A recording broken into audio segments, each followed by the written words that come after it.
Good day, everyone. Good day, my students. And this is the second part of our discussion for this week. Um, Yesterday we study or I already discussed about the effective communication skills or the 7 C's, diba? And now I will explain to you the communication barriers. Okay, in this lesson, we have two main objectives. These objectives are: first, define concept of communication breakdown, and second, identify the different kinds of barriers to effective communication. Okay, these objectives are the aims of this lesson, and after this discussion, you will be able to define the concept of communication breakdown or bakit tumitigil o bakit nagkakaproblema ang communication, and you will able to explain the different kinds of barriers that is happening between the communication. Okay, we have four different barriers. The first is physical barrier. What is physical barrier? Physical barrier, it is any noise or sounds from the environment. Physical barrier is about the environment noise, environment barrier. And you will experience this, or here are the examples of physical barriers: people talking too loud, noises from the cars, and barking of the dogs. Okay, from the root word physical, it is more on the environment, yung mga nakikita natin sa labas ng bahay.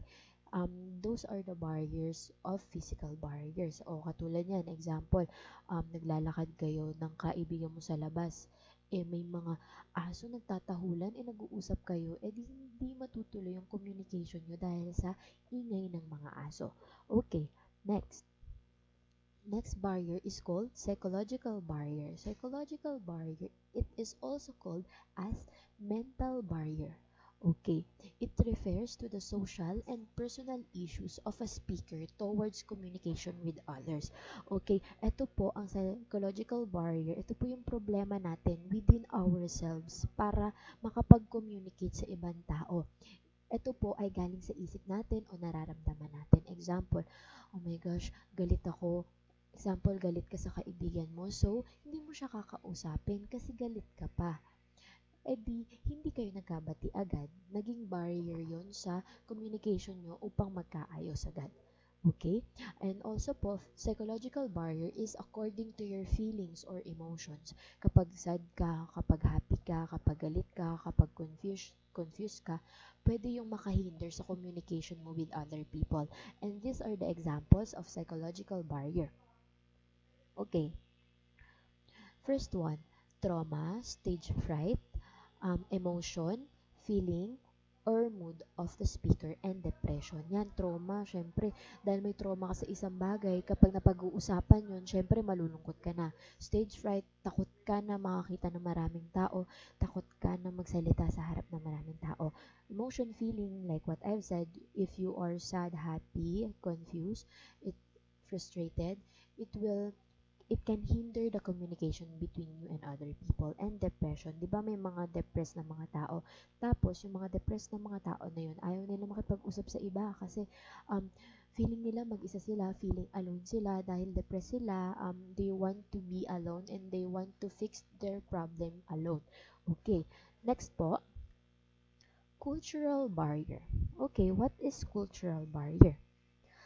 In cultural barrier, it is pertains to communication problem between values, between or encountered by different people regarding their intrinsic value, nabubulal ako, intrinsic values, beliefs, and tradition in conflict with others. Okay, cultural barrier is an example of barrier that is hinders the communication between different religions, different beliefs, different nation. Or example, dahil kultura ng mga Jehovah Witness or ang beliefs ng mga Jehovah Witness ay kailangan laging magparda. So, dahil minsan po dahil magkaiba kayo ng dahil tayo mga Christian ay simple lang kumanamit, minsan may mga pagtatalo o may mga diskusyon na um, bakit kailangan yung magsuot ng ganyan, ganyan, nagtatalo na kayo. Hindi mo nire-respeto yung culture nila. That's why it may cause to misunderstanding or quarrel between you and um, your receiver dahil nag-aaway kayo dahil sa beliefs kasi nga um, kinakalaban mo pa siya, eh meron nga silang sariling belief. So, you have to respect that to avoid cultural barrier.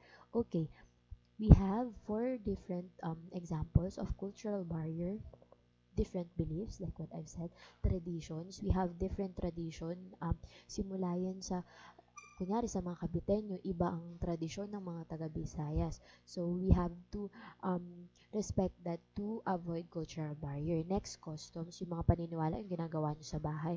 Manners of dressing, ayan yung kagaya ng sinabi ko sa Jehovah Witness. Kailangan, irespeto natin sila na ganun talaga sila manamit. So, we can't experience cultural barrier between our communication with them. Okay. And last barrier is called linguistic barrier. Linguistic barrier conflicts with regards to language and word meanings. Second language learners consider their mother tongue as a barrier in English learning. Okay. This linguistic from the root word linguistic or linguist or language is about the usage of our own language because we have different language, 'di ba po? Sa Korean ganito yung language. Ayan, ang hi sa Korean annyeonghaseyo. Tapos ang hi naman sa French bonjour. Bonjour. Ayan. At ang hi naman sa English ay hi, 'di ba? Okay. And sometimes tayo, we are the second language learners kasi our mother tongue is Tagalog or Filipino. So, ang second language natin ay English. If we go to other country, example, pumunta po tayo sa Korea and dahil marunong tayo mag-English, magkakaintindihan tayo kasi second language din ng Korea yon. So, minsan, dahil sa alam na natin ang English, dahil sanay na tayo, minsan, um, nagiging hinder na yung Tagalog. Kaya minsan nakakapag-Tagalog ka kasi tapos hindi na maiintindihan ng mga kausap mo kasi nga o kaya mga Englishero sila. So kapag nagtagalog ka, hindi ka nila maiintindihan. So your mother tongue can hinder or considered as a barrier if you are a second language learner.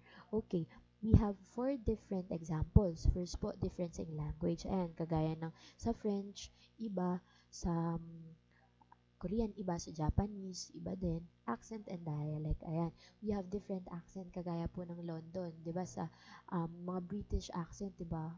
Um, hello, ganun. Parang hindi ako, kasi ako marunong, hindi ko kasi ginagaya yung mga British accent eh.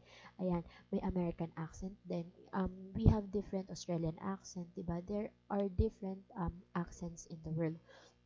Dialect po, ayun po yung mga sa Korea, kapag dito ka sa probinsya ng Korea, iba-iba yung dialect nyo. Parang may mga iba't iba kayong formal and informal language. Kasi ganun po sa Korea. May two types po sa kanila, ang informal and formal. And next po, use of jargons lang. What is jargons? Jargons is the words that is specifically parang naka-assign sa isang profession or it can be terminologies o example, sa journalism po, may mga specific terminologies or jargons. At yun po, example, merong isang word sa journalism na may word din ang business, industry. So, it can have different meanings po, depende po sa gagamit. Okay? And speech defect, example, um, if you have a hard time in speaking SR, syempre magiging hinder yon to communicate with other people. Okay? Again, we have four main barriers po, the linguistic, the psychological, the cultural, and the physical. Okay. And also, Verderber classified different noise, three kinds of noise. He classified po these um, noises.